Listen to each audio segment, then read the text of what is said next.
Very, very, very good morning. This is so dope. I've never been so excited to speak to you guys. Welcome to Conversations with Ntsiki Mazwai with your beloved hostess. Hello. Cha cha cha. I'm so excited about Conversations with Ntsiki. Thank you so much for all the feedback. Wow. I'm so happy. I can feel you guys.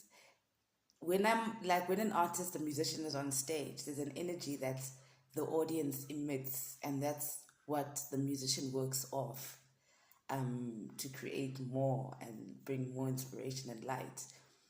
Um, and I just want to say that I saw you guys are viewing and watching and with me, and I can feel your energy, and I'm so, so, so thankful. Thanks, babes. Oh my God. Thank you. So let me tell you, I have to warn you, I'm having problems with these conversations because I'm like, oh my God, there's so much I want to talk about. How are we going to do this? Oh my God. I can only do one topic every week. Oh, snap. So yeah, that's like the main crisis. During the feedback and stuff, because I must tell you about the journey as we go along. Well, my own personal feedback was that I really, really would love a camera so that I'm not talking to a selfie, because then I get into vanity mode. And I've seen the other people who do videos. You end up looking at yourself, and so I don't want to be that. So that's why I keep looking away every now and then, so that we don't get caught up in that vibe. Then also another thing, okay, you told me about my lighting. I tried to make it a bit better today, a little bit softer. I even got advice and stuff from you guys. So please give me feedback. Is it still too harsh? Have I made it a little bit better than the last video? That was the main thing that came back in the feedback. And then also, I was told that I don't need the makeup. Listen, I live in a country where if you've got makeup, it's called talent. I am not going to traumatize myself anymore. I went through a phase of my journey where I was like, I don't want makeup. I don't care what. And they were all face beating. And then you know what happened? You guys called me dirty. So I need to work with the level I'm working with. In this country, if you do not have makeup on, you do not have talent. So guys, accept my talent. Just accept my talent. Today's topic, it took me ages to decide to do it or not do it, but it's an important conversation, so I have to do it. I did say that we're going to be uncomfortable. Uncomfortable. So, yeah, we're going to get into Lady Zamar and this Sjava case, okay? We did say uncomfortable. So, I must warn you, my old sister always tells my favorite story about me is that she says that I was quiet, and I remember this, I know this about myself. I'm very I'm introverted and I observe for a long time. So she says that I was quiet and I just used to suck my fingers when I was small, and I just kept quiet. And then one day I stopped sucking my fingers and I started talking, and I never stopped. So this is a warning from my own family that yay, guys. So I'm so happy you're here. Conversations with Ntsiki Mazwai is the hashtag. Oh, let me correct something from the last episode. I said 60 whatever deaths. There have been no corona deaths in South Africa up to now. Sorry about that. Luckily, I'm not the spokesperson of arts and culture, so I will not be dragged for that mistake. All right, so let's get this started, guys. Let's get this started. I also just want to acknowledge Sharpeville Day, 21 March 1960, when 69 people were killed by the apartheid government for peacefully protesting against past laws. The saddest part about that story is that everybody who died had gunshots in the back, which means that this was a community running away and not attacking. So we remember Mangaliso Sobukwe and the PAC, and we remember Sharpeville Day and all the people who sacrificed themselves for us to be where we are, even though it's not very far, but people did die for where we are. It's messy right now, but people did die for where we are. So let's get into it, guys. Let's get into it. So now I wanted to talk about consent. Let's start with consent, guys. Let us start. What is consent? Because now I need to be getting in. South Africa's got the highest rape rate in the world.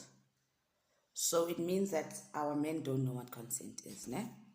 40%, it's estimated that 40% of women will be raped in their lifetime.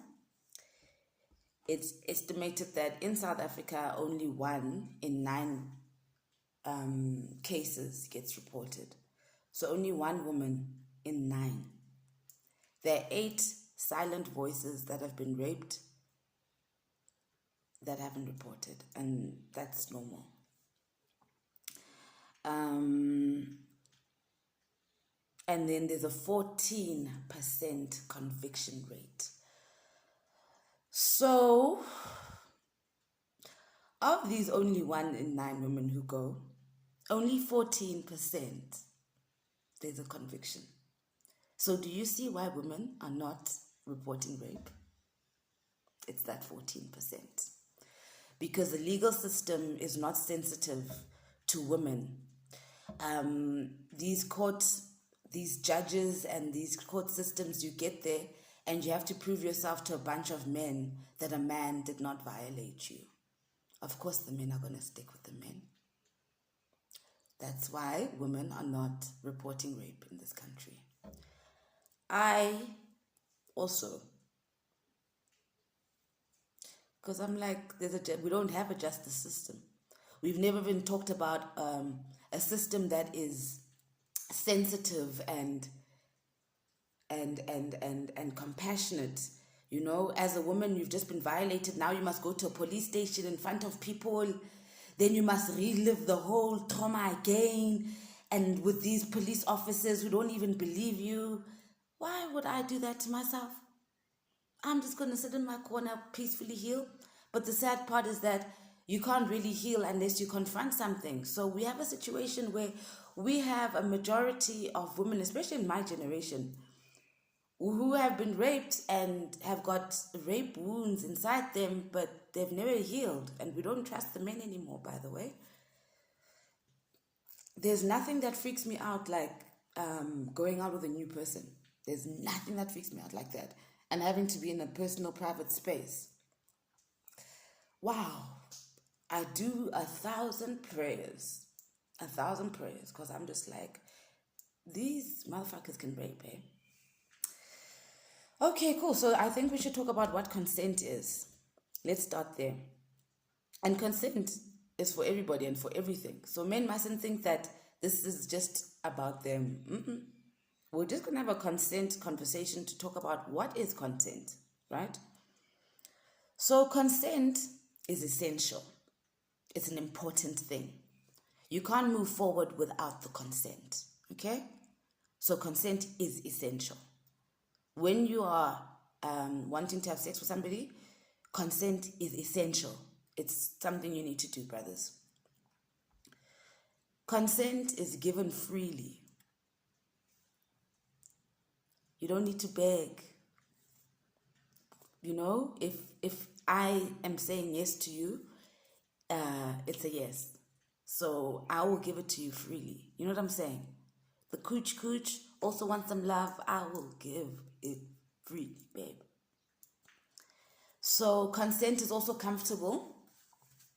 right? So there's nothing uncomfortable about the conversation of, ooh, let's tap. Nothing uncomfortable about it. You know, if it starts feeling uncomfortable from the receiving end, that's rape. If you can see your partner's uncomfortable with this consent, that's rape. The most important one, and I really, really, really can't highlight this too much, consent is retractable, guys. You can retract your consent. Ungajika umqondo, guys. You can, my sister, say, okay, yes, I want to have sex. When he puts on the condom, you can say, actually, I changed my mind. I'm too scared. You don't even have to say, I'm too scared. Actually, I changed my mind. You have the power to change your mind. When you have said yes to sex, you don't have to stick it through. If you're like, oh shit, I don't want to do this no more, then don't do it. You don't have to. Like, consent is retractable, okay? Consent is retractable. Consent is active, guys. It's active. Consent is yeboba, izanai. It's an active thing. It's not inactive. So, and then uzenai. I will say to you, I want it. That is the premise of this whole thing that you need to understand, that she has to want it. So now, let me tell you what consent is not. Consent is not assumed. You don't assume that, oh, okay, because she's wearing a short dress and she came to visit me and it's so late and we're drinking wine, it means she wants sex. No, it's not assumed. Remember I said it's active. So you don't assume anything when consent is involved. Okay? And then consent is not pressured. So nobody gets pressurized into consent. If you're pressurizing, it's rape. If you have to convince, it's rape. There's no reluctance. There's no reluctance. Okay, and then if somebody is unconscious, then there is no consent. If somebody is drunk, that's rape. Okay? Cool, so we got consent. Let's get into it. The ladies Zamar and Sjava case. I'm going to be quite brief about it because I don't want to get into, because it's already divided us, whatever. I like that we're living in a country where the machine works. The woman machine works. When a woman says, I've been raped, then everybody comes forward and is supportive. Gigs were pulled. That is the appropriate response to when a woman says, I've been raped, because it's serious. Okay? Now, in this particular case, and I'm always going to support the women, I really am. And, sure, it's deep. So, here's what I want to say. I want to say that if Sjava, it's proven in court that Sjava raped Lady Zamar, he must go to jail and the law must take its course. If it's proven that Lady Zamar is not telling the truth, I think that Lady Zamar should go to jail and the law should take its course. I think that rape is a very, very serious thing and it's traumatic for us. And we can't, we can't use it to settle personal scores. And I think it's that serious. So I think this is a good time for us as a community to know, okay, now this, we're setting an example here. So if you're a rapist, you go to jail. If you claim fake rape, you go to jail. That's where I'm at about. So we're in the middle. Let's see how it unfolds. The sad part about rape is that it's me against you and my word against yours.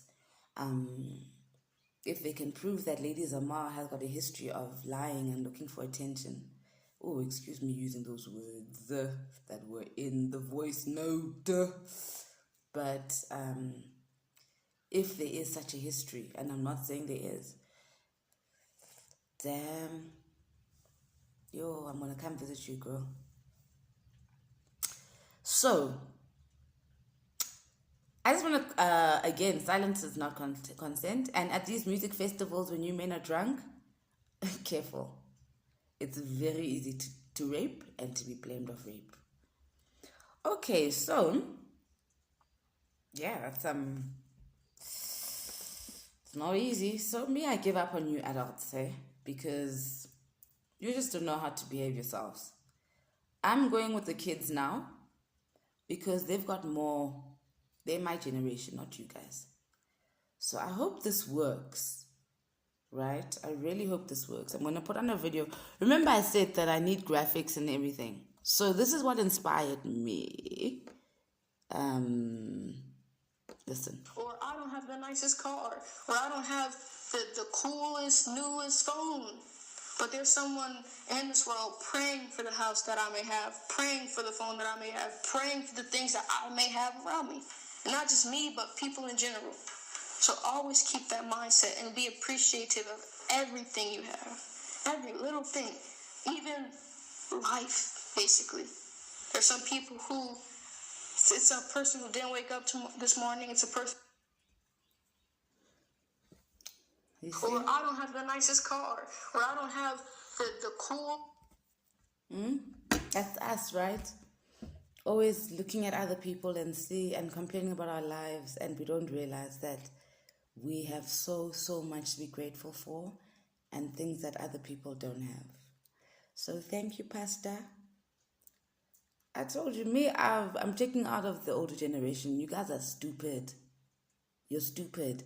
You were colonized and you're brainwashed. So the new generation is like, I'm just like going with the kids, yo.